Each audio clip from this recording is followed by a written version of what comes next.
Gracias José Miguel Vivanco por conceder esta entrevista a La Voz de América. Quiero iniciar la conversación con la reciente sanción que impuso Estados Unidos a Juan Carlos Ortega, hijo del presidente Daniel Ortega. El Departamento del Tesoro lo involucra en actos de corrupción y señala a su empresa Difuso S.A. de difundir propaganda del gobierno. ¿Cómo valora la decisión del gobierno de Estados Unidos? Me parece muy acertada la decisión tomada por el Departamento del Tesoro de identificar y sancionar con este tipo de medidas que se traducen en el congelamiento de bienes y la cancelación de visas para un integrante más de la familia Ortega Murillo. Como sabemos, es una dinastía que gobierna hoy día dictatorialmente Nicaragua, y que no solo es responsable esta familia por hechos atroces, por violaciones masivas y gravísimas a los derechos fundamentales de los nicaragüenses, sino también es responsable por una enorme acumulación de poder y de riqueza. Es una familia que funciona sobre la base de testaferros y de negocios ilícitos que les permite, sobre la base de la corrupción, el tráfico de influencia, el tráfico de bienes, acumular riqueza.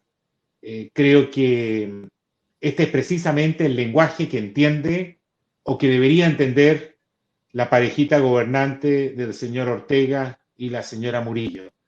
De lo contrario, seguirán usufructuando del poder de una manera dictatorial, como verdaderos déspotas, con pesos políticos, con una concentración total del poder, valiéndose de la policía, de agentes del Estado y también de colectivos, de unas especies de ampones armados que tienen licencia para cometer todo tipo de hechos atroces.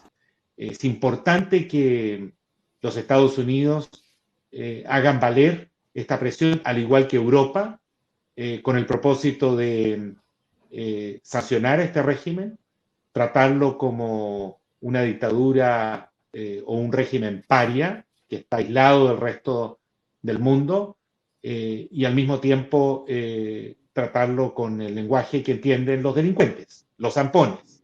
Y ese es el de las sanciones por los delitos que están cometiendo.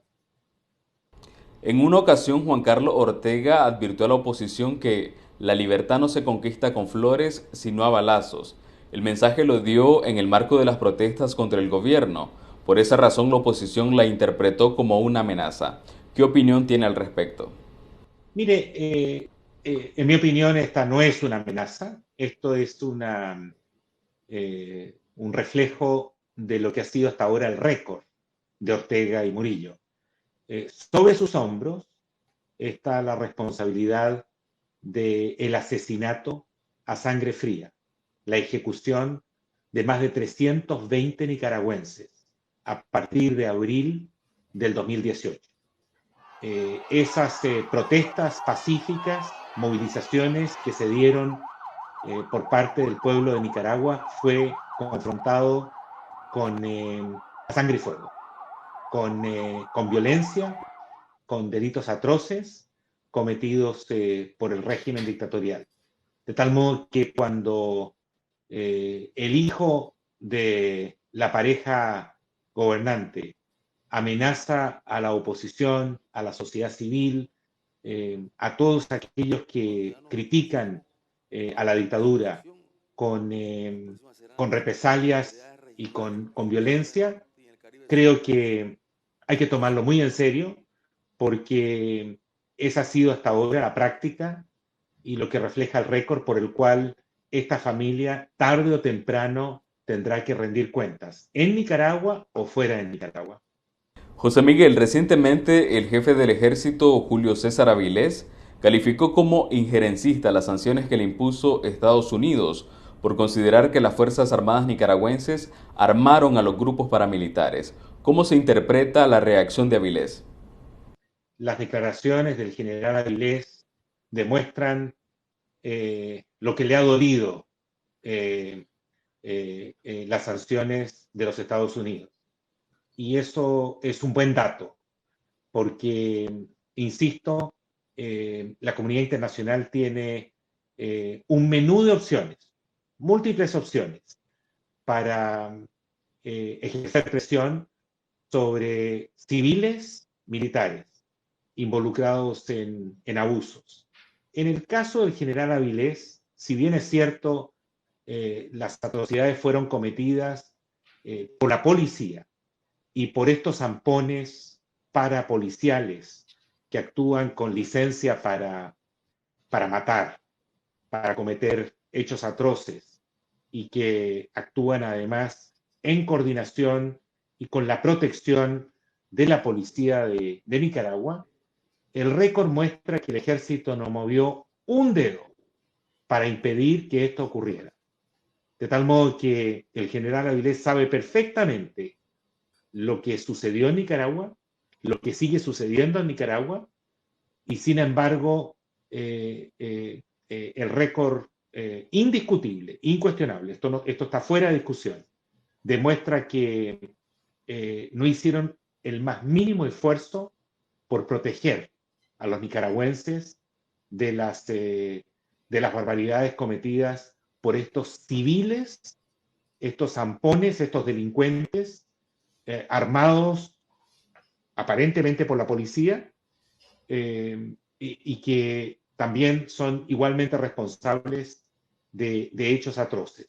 Nosotros no tenemos evidencias que comprometan directamente al ejército sandinista y al general Avilés en estos hechos atroces. Pero lo que sí existe una evidencia contundente es que el ejército no movió un dedo para proteger a los centenares de nicaragüenses que fueron, algunos de ellos, muchos de ellos, asesinados y otros gravemente heridos o brutalmente golpeados o torturados por una combinación de operaciones de la policía con estos grupos parapoliciales que actúan con total impunidad y que también son igualmente responsables de estos hechos. No hay nada que muestre que los militares han hecho esfuerzos por desarmar, por desarticular a estas bandas criminales. Al contrario, yo diría que son testigos cómplices de lo ocurrido en Nicaragua, y hasta ahora el general Avilés, cada vez que existe la oportunidad, le rinde homenajes públicos al dictador y califica estas sanciones, las sanciones que se le han impuesto a él personalmente, donde hay congelamiento de bienes y de la visa del general Avilés, como si se tratara de un problema que afecta al país, una cuestión injerencista, cuando lo que se está haciendo es identificarlo a él como persona, como funcionario público, responsable por estos hechos, y en tal sentido son la dirección que han tenido estas sanciones individuales contra funcionarios, tanto civiles como militares. Le agradezco, José Miguel, por haber brindado esta entrevista a La Voz de América. Al contrario, un placer estar con la Voz de América.